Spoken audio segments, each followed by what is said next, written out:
தப்பா நடக்க ட்ரை பண்ணான். நான் தடுத்து சண்டை போட்டதில்ல.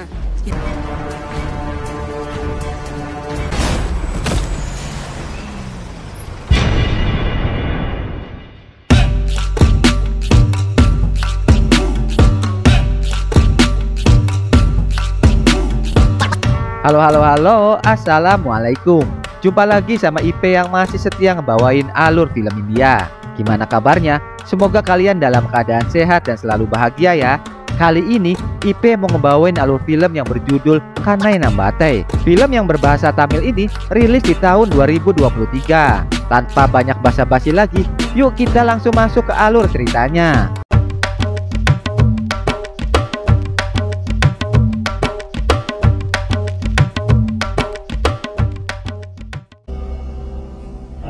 Film dimulai di sebuah panti asuhan yang bernama Amal Nizal. Kita bakal dikenalin sama cewek yang bernama Kavita. Nah, si Kavita ini anaknya yang punya panti. Dia umurnya baru 14 tahun. Tapi masalahnya, si ibunya lebih perhatian ke anak-anak panti daripada sama si Kavita. Karena hal itu, dia jadi cemburu banget. Suatu hari, salah satu anak di panti lagi ultah. Kavita sengaja ngeracunin makanan yang mereka makan. Akibat ulahnya, salah satu anak dinyatakan tewas. Si ibu panti nggak sengaja nemuin bungkus racun dan akhirnya dia tahu kalau si biang keroknya itu adalah Kavita. Ibunya mau ngelaporin Kavita ke polisi, tapi waktu lagi nelpon, Kavita malah mukul kepala si ibu pakai kayu sampai ibunya meninggal. Dan akhirnya Kavita ditangkap polisi dan dipenjara 20 tahun. Scene berpindah ke 20 tahun kemudian. Di bawah sebuah jembatan, ada dua orang preman yang bagi-bagi duit hasil dari kejahatan mereka. Tapi, gara-gara salah paham, mereka jadi ribut. Salah satu preman yang namanya Simon nggak terima dan langsung ambil pistol. Scene berpindah. Di tempat lain, kita bakal dikenalin sama cowok yang namanya Arun. Arun ini lagi bucin sama ceweknya yang bernama Divya. Divya adalah anak yang punya rumah kontrakan yang ditempati Arun. Tapi begitu hubungan mereka ketahuan sama ayahnya, ayahnya langsung ngusir Arun dari rumah mereka. Jadinya si Arun minta bantuan sama temennya yang bernama Jagan buat nyariin rumah kontrakan baru. Setelah muter-muter cukup lama, mereka akhirnya dapat rumah kontrakan baru berkat bantuan seorang makelar yang bernama Sanlokes. Sanlokes ngasih tahu ke Arun kalau rumah itu sebenarnya masih ditempati oleh seseorang yang bernama Somu. Tapi sebentar lagi si Somu bakal pindah ke luar kota. Di malam harinya, si Somu ngajak Arun sama Jagan pergi ke bar buat minum-minum happy. Tapi begitu sampai di situ, si Arun dapat telepon dari Divya. Arun lalu keluar dari bar buat jawab panggilan dari Divya. Nah, waktu lagi telepon, tiba-tiba ada suara mobil nabrak pembatas jalan.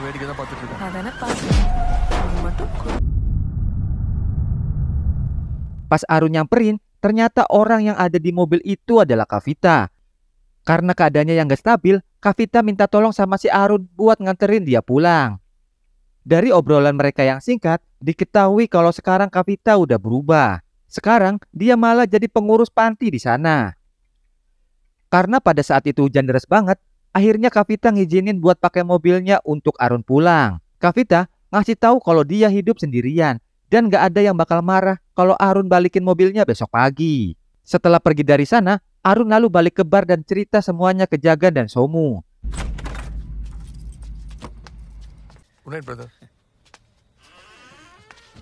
Di tengah malam, Somu yang udah kebelet berencana ketemu sama temen ceweknya. Karena gak ada taksi, dia lalu menyelinap masuk ke kamar Arun dan mengambil kunci mobil milik Kavita. Tapi pas nyampe di sana, dia lihat teman ceweknya nggak ada di rumah. Karena udah nggak nahan, Somu teringat cerita Arun tentang Kavita yang tinggal sendirian. Setelah membongkar dashboard mobil, Somu akhirnya tahu alamat Kavita. Enggak pakai lama, Somu langsung ngeng ke alamat itu. Pas udah nyampe ke situ, kebetulan kamar Kavita lagi nggak dikunci. Somu yang udah kayak kucing garong langsung eksekusi Kavita yang lagi santuy di kamar.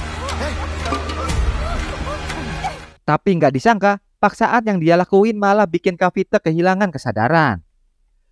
Keesokan paginya, pas Arun mau balikin mobil, tiba-tiba dia kaget karena nemu jasad Kavita di bagasi mobil.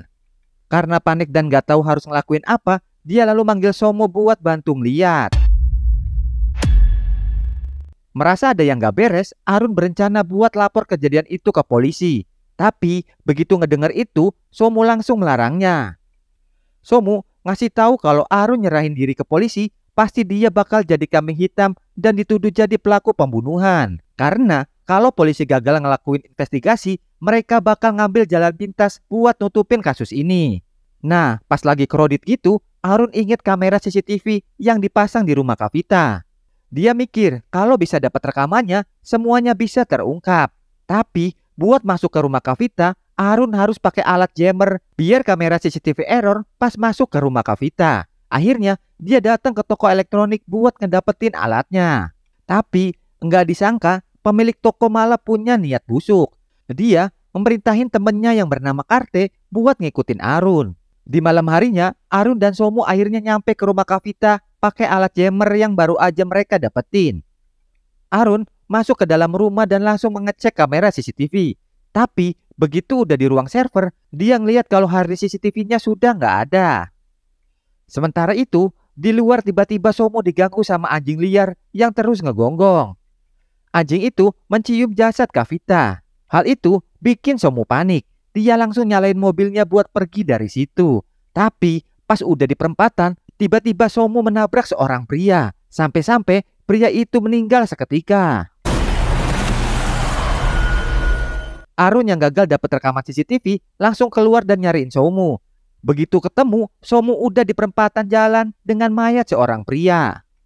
Setelah Somu ngejelasin semuanya, mereka lalu mengangkat jasad pria itu ke mobilnya. Tapi pada saat yang sama, mereka malah menemukan seorang wanita tergeletak di bangku. Melihat reaksinya yang ketakutan, Arun minta wanita itu buat ceritain apa yang sebenarnya terjadi. Scene lalu flashback ke beberapa menit yang lalu. Wanita itu namanya Aparna. Dia adalah pegawai di salah satu perusahaan IT. Aparna merasa kalau pria yang ditabrak oleh Somu itu selalu ngikuti dia. Bahkan si pria itu sengaja nabrak motor Aparna, terus dia bawa ke tempat sepi buat dia aham-aham. Tapi sebelum itu terjadi, Aparna masih sadar dan berusaha melawan. Tiba-tiba Somu lewat dan langsung menabrak pria itu. Sadar kalau Aparna nggak bersalah, Arun langsung mau nganterin dia pulang. Somu juga ngasih saran biar mereka nggak cerita tentang kecelakaan itu. Kalau ada yang tanya tentang motornya, bilang aja hilang di pasar. Sementara itu, tanpa mereka sadari, Karte merekam semua kejadian itu buat bukti.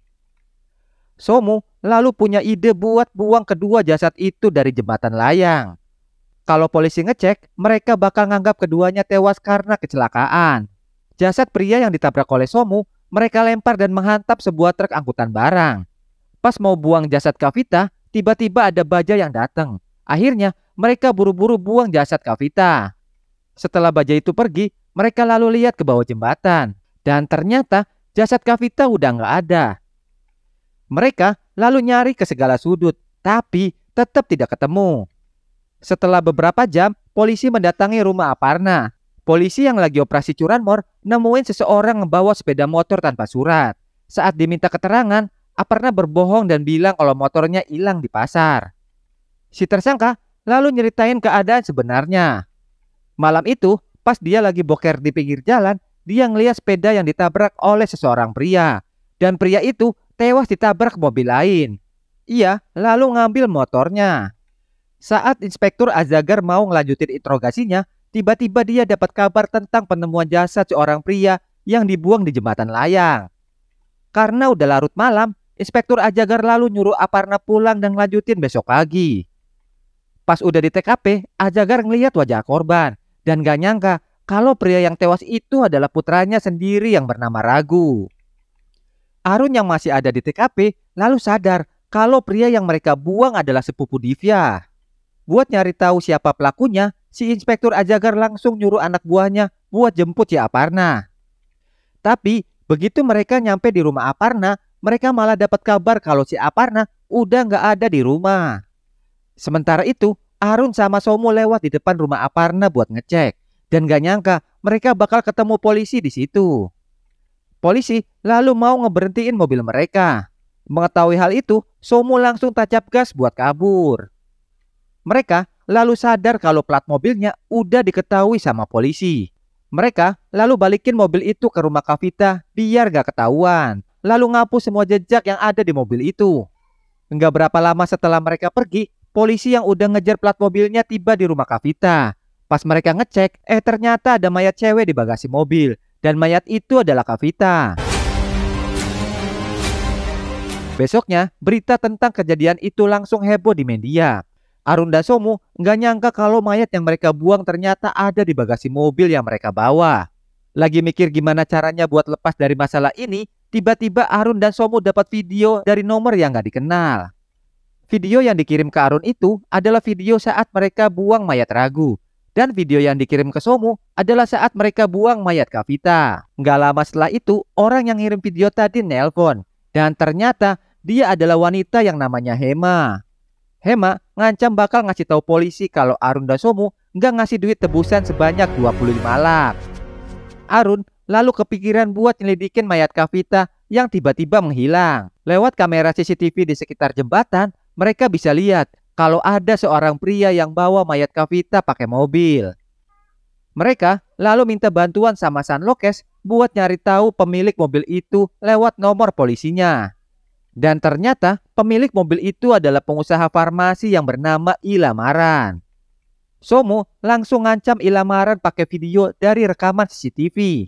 Dia bilang kalau video itu nggak mau dibocorin, Ilamaran harus ngasih duit tebusan sebesar 30 lak. Awalnya Arun bingung dengan nominal yang dikasih oleh Somu. Tapi Somu dengan santainya bilang kalau mereka harus mengambil kesempatan dari semua kejadian ini. Di sisi lain, Ilamaran gak terima sama ancaman itu. Dia malah minta bantuan seorang preman yang namanya Simon buat ngasih uang tebusan lalu membunuh Somu. Simon yang dibantuin sama temennya lalu kabur ngebawa uang tebusan itu. Karena gak dapat uang tebusan, Somu lalu menghubungi Ilamaran dan ngancam bakal nyerahin video ke polisi. Sementara itu, mereka yang udah gak punya waktu akhirnya memutuskan buat ketemu Hema tanpa bawa duit sedikit pun. Mereka lalu ketemuan di sebuah parkiran mobil. Arun berhasil ngejatuhin pistol yang dipegang Hema. Tiba-tiba Somu ngambil pistol itu dan malah arahin ke Arun. Cerita lalu flashback ke masa lalu. Ternyata Somu dan Hema itu pacaran. Semua kekacauan ini bermula dari Somu yang mau kencan sama Hema di tengah malam. Somu yang kecewa karena Hema gak ada di rumah, jadinya datang ke rumah Kavita. Somu gak nyangka kalau aksi yang dia lakuin malah bikin Kavita tewas. Somu dan Hema lalu bawa mayat Kavita ke bagasi mobil. Mereka berencana nyalahin Arun atas semua yang terjadi. Setelah masalahnya semakin besar, Karte yang diam-diam merekam semua kejadian itu memutuskan buat dapat duit dari kejadian ini. Tapi mereka sadar kalau Arun gak mungkin punya duit sebanyak yang mereka minta. Mereka lalu nawarin kerjasama dan bikin rencana lain, yaitu memeras Ilamaran. Dan buat ngebatalin penyelidikan polisi, Somu nyuruh Hema menculik Aparna. Setelah semuanya dijelasin, Arun marah banget. Somu yang mau nembak Arun akhirnya bisa dilawan. Pas situasi bisa dikendaliin, Somu yang gak punya pilihan lain akhirnya kabur. Arun sadar kalau Somu dan Hema bakal balik lagi dan memeras Ilamaran. Arun lalu memutuskan buat ngedatengin Ilamaran sebelum mereka tiba. Dia diam-diam ngawasin dari jauh. Arun langsung kaget pas tahu kalau Ilamaran lagi jemput seorang cewek yang ternyata adalah Kavita. Karena penasaran, Arun lalu ngikutin mereka. Mereka pun tiba di panti asuhan Amal Nizal. Di situ, Arun lihat kalau Kavita lagi ngasih instruksi ke petugas medis buat ngangkut cewek remaja yang pingsan ke sebuah bus. Mereka kemudian dibawa ke sebuah rumah yang ternyata di dalamnya sudah dijadikan sebagai laboratorium. Arun lalu fotoin semua yang dia lihat dan mengirimnya ke Divya. Terus dia minta bantuan buat sambungin ke Inspektur Azagar. Arun masuk dan langsung menyerang Ilamaran. Di waktu yang bersamaan, Ilamaran juga dapat panggilan dari Somu. Arun yang memang butuhin Somu buat diseret ke kantor polisi, lalu menyuruh Ilamaran agar memanggil mereka untuk segera datang.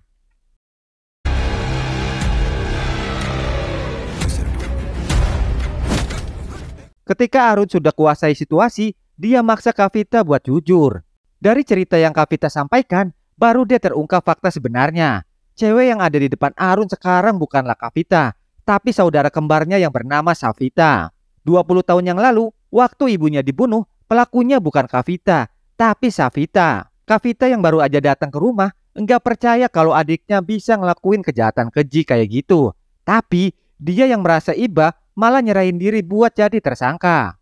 Seiring dengan berjalannya waktu, Savita yang udah jadi dokter berhasil nemuin obat doping dari hormon wanita muda. Penemuannya itu sukses dan dapat banyak permintaan dari berbagai negara. Savita lalu memanfaatkan anak-anak dari panti buat ngebantu ambisinya. Dia kerja sama Ilamaran dan meminta perlindungan dari seorang menteri. Mereka janjiin duit yang banyak pada menteri agar ia bisa menjamin keamanan dari kegiatan terlarang yang mereka lakukan. Beberapa hari setelah mereka bikin kesepakatan, Kavita datang dan udah bebas dari penjara. Mengetahui adiknya udah jadi dokter, Kavita bilang kalau dia mau jadi pengurus di panti asuhan milik orang tuanya. Di suatu malam, waktu Savita lagi ngobrolin bisnis mereka sama Ilamaran, Kavita nggak sengaja dengar pembicaraannya. Kavita yang sadar kalau adiknya bakal ngelakuin sesuatu yang berbahaya, dia ngasih obat bius ke Savita dan dia pura-pura jadi Savita buat nyari tahu semuanya. Akhirnya, ketika mereka berdua ke panti asuhan, Kavita kaget banget ngelihat para cewek di panti asuhan nggak sadarkan diri. Savita yang udah kebangun langsung nelpon Ilamaran buat bilang kalau yang di sampingnya itu adalah Kavita. Savita merintahin Ilamaran buat nyuruh Kavita pulang. Pas lagi pulang, Kavita yang shock gak sengaja nabrak pembatas jalan.